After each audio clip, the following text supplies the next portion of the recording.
Brother lads, welcome back to the Cossy Arsenal podcast. My name is Cossy. Welcome back to brand new video. This is the latest Arsenal news and transfer news as well. Now, Viktor Osimhen has a chance of joining Arsenal this summer. But what about Alexander Isak? What about Bruno Guimarães? What about Viktor Gyökeres? In this video, I'm going to explain the big money signings that Arsenal have been linked with. Where are we in terms of those deals? Who is going to join? Who is not going to join?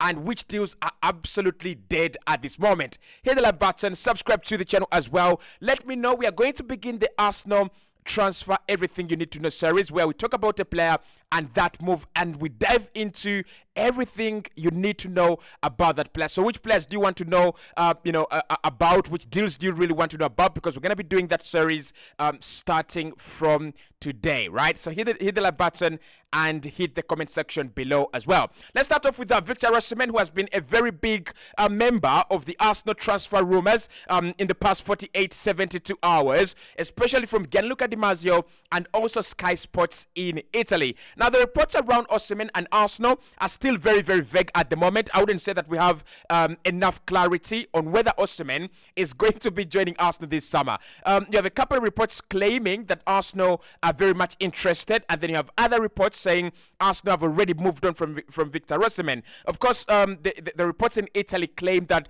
the player wants Arsenal, he's waiting for Arsenal, and he thinks an offer from Arsenal is actually going to come in. But I think that is highly unlikely, and this is the reason.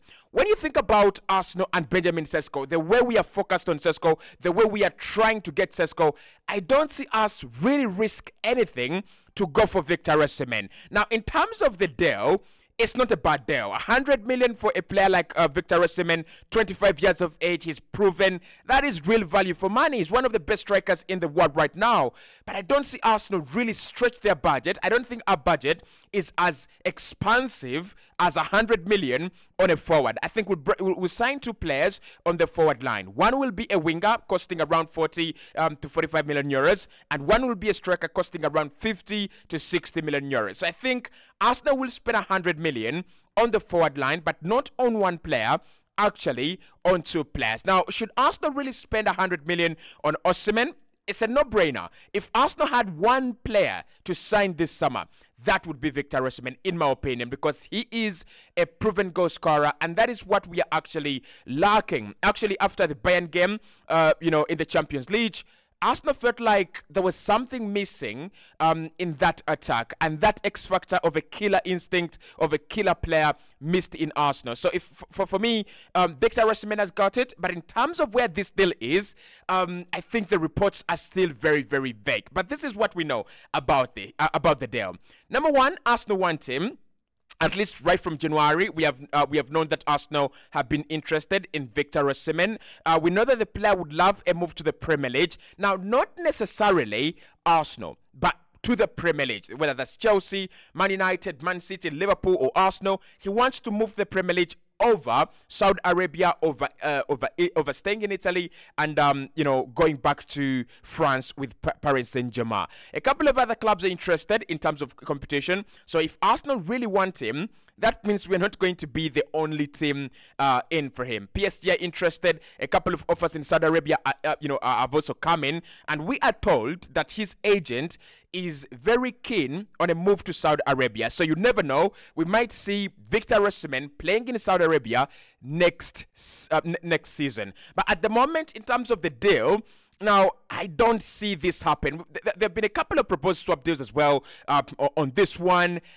It's one that I see picking up some legs or getting some legs when the Benjamin Sesko deal doesn't happen.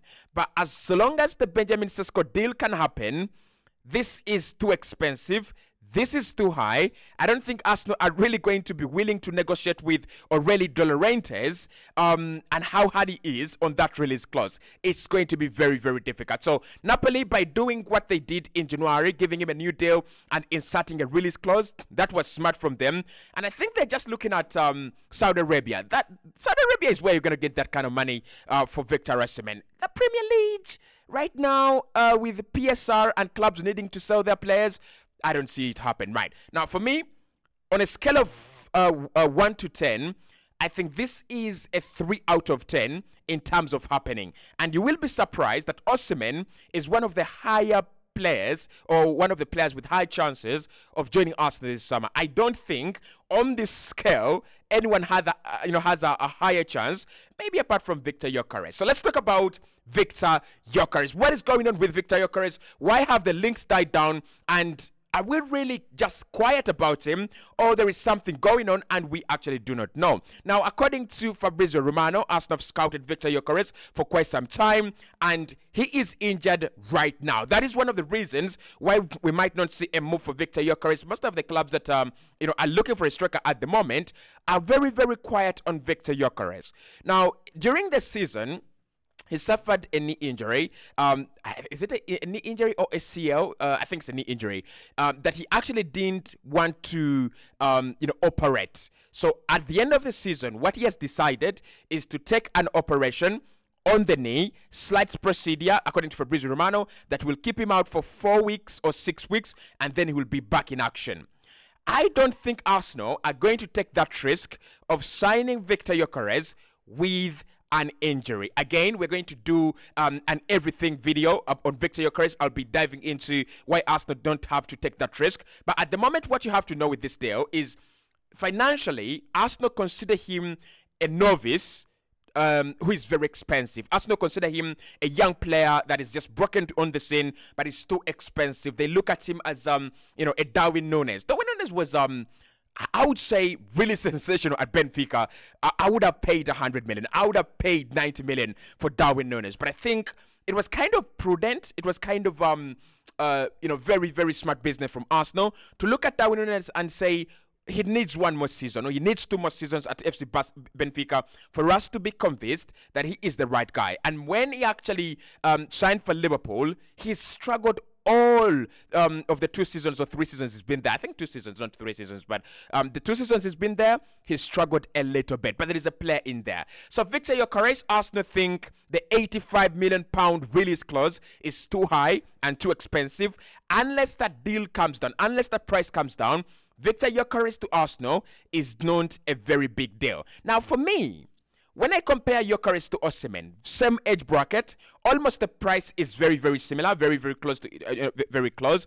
I would say Viktor Gyökeres should have been Arsenal's second choice after Sesko, but he, of course, is not. Number 1 is Sesko. Number 2 is Joshua Zirkzee, who is going to go to AC Milan if nothing changes.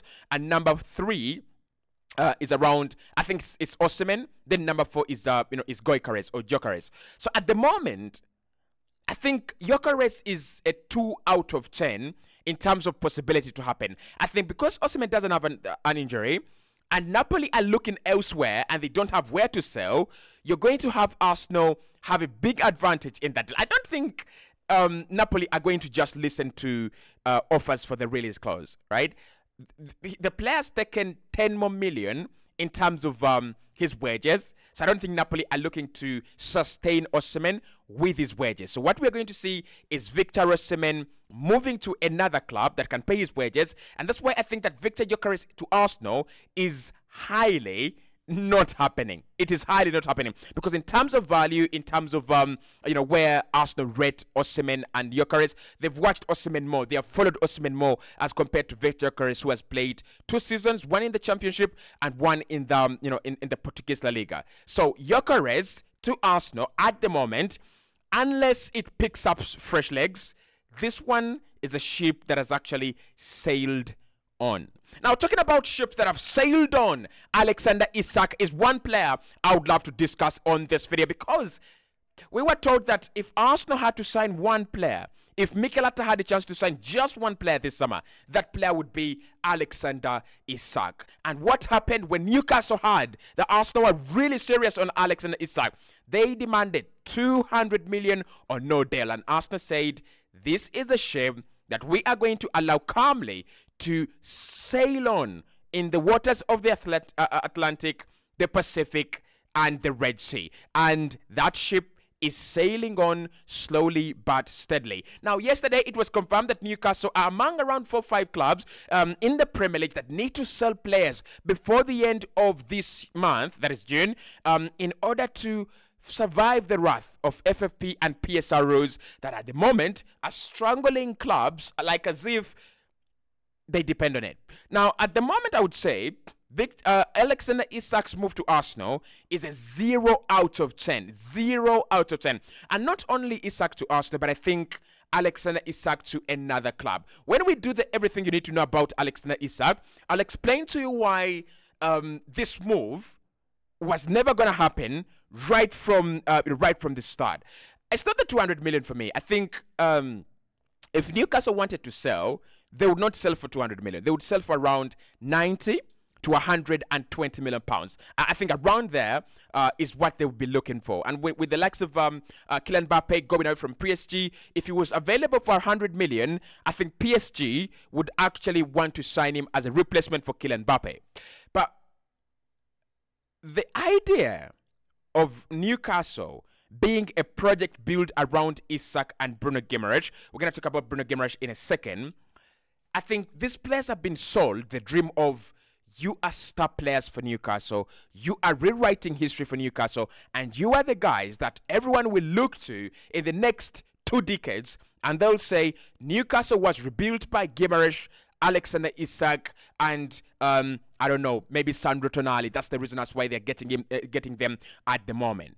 Now, Alexander Isak obviously doesn't have Champions League at Newcastle. Maybe that would be a factor that would push him to a club like Arsenal. Maybe that would be a factor that push him to a club like PSG. In terms of wages, I think Newcastle can actually cover his wages very well, and they can even give him a salary increment. So this is a deal that Arsenal are happy to move away from. I think he's comfortable at Newcastle. Newcastle are comfortable with him. They're not looking to sell. They're not even thinking about it. Ben Jacobs was speaking on the Football Terrace yesterday but one, and he said at the moment Newcastle know they have to sell, but they're looking to sell other players, small players around the squad as compared to big money deals. So you might see Joe Willock move on. You might see Murphy maybe move on. You might see a couple of good players that are smaller in terms of price move on as compared to the big profiles in the club. So Alexander Isak, however much Arsenal appreciate him, we are not paying 200 million. Like, I would be very interested for you to give me your thoughts about Isak. Would you pay 200 million for Isak? I mean, not a bad player. If you guys are willing to pay 200 million, then yeah, let's get the deal done. Now, apart from Alexander Isak, there is another player that's going to cost a lot of money if Arsenal are going to get him. And with this one, we have a deadline before June the 26th. And that player is Bruno Guimarães, still at Newcastle. So Bruno Guimarães is not among the priorities at Arsenal, however much Arsenal appreciate him and there is interest and he's been scouted. There's a rumor going on that Man City are now very big on him as they think they cannot get Lucas Paqueta. We will see what happens with that. But in terms of Arsenal, we will have to trigger the release clause of this guy's contract, which is £100 million or no deal. Actually, I like what Ben Jacobs said. He said Arsenal are there. They're watching the situation. They're monitoring the situation on Bruno Guimarães, but the price has to first come down for them to see it as a doable deal. At the moment, therefore, underlined, it is not a doable deal in the eyes of Arsenal because of that £100 million price tag. So, again, we're talking about another player who loves Newcastle. We're talking about another player who appreciates the project that he's been introduced to. He was speaking to the media and he said, yeah, the fact that I'm linked with Arsenal, Man City, and all these big clubs means that I'm doing well at the moment. I'm focused on the national team, right? He said, you don't know what's going to happen due to FFP and PSR. So, Guimarães is one of the players that I don't trust to stay at Newcastle, but also one of the players that I don't trust to join Arsenal. So when it comes to Alexander Isak, that is a 0 out of 10. When it comes to Viktor Gyökeres, that's a 0 out of 10 for me. Osimhen, 3 out of 10. With Guimarães to join Arsenal, I would say 2 out of 10 because that release clause. If Man City go in for him, could Arsenal want to block that move by going in for him as well? We wait to see. But that release clause is so tempting. It can be paid through 3 installments. That is one of the reasons why I cannot put this deal at 0%. The reason why I would put it lower than 3 is because of the deadline. his release clause is only active on for the next 20 days, right? And he's going to be playing in the Copa America tournament in those next 20 days. So, however much I really, really want to believe that he's going to be coming to Arsenal, I don't see this deal happening. It's a difficult one. It's a very, very, very difficult one, right? Now, another expensive deal that I don't see happening this summer is the 120 million euro deal of my boy, João Neves. Now, João Neves, of course, is one of those boys that have been really, really, really linked with a couple of clubs. Man City, Chelsea, Man United. Shut up. What are you saying? This boy is 120 million euros. And today, Fabrizio Romano has just tweeted and said, whatever happens, Benfica are not letting him go for less than 120 million euros. I think this is the thinking behind Benfica. They can keep him for another year, and his release clause obviously will be there. So they can keep him for another year until he's 20, and at 20 years of age, they can go and get anyone to pay 80 million or 90 million for him, and they are still in doing very good business. So at the moment, I think they still want him to develop under their project and see how much, whether they can raise more money or they can accept around 80-90 million. So this is a deal I don't see happening. I don't see Arsenal pay 120 million euros for a 19-year-old unless we have really changed from the Arsenal we know to the Arsenal we don't recognize. So at the moment, in terms of the big money deals, that's where we stand. João Neves, 0 out of 10 chance of happening. Gyökeres at the moment, 0 out of 10. Osimhen, 3 out of 10. Bruno Guimarães, 2 out of 10. And Alexander Isak, absolutely 0 out of 10. I'll speak to you right in the next one. Like I said, we are going to be doing everything you need to know about each and every player that Arsenal are interested in. If you want those series to come your way, hit the like button, subscribe, and also, importantly, let me know which players do you want me to do first. Which deals do you think I really want to know what's going on this deal? Because I'm going to do my research and I'm going to absolutely deliver. See you right in the next one.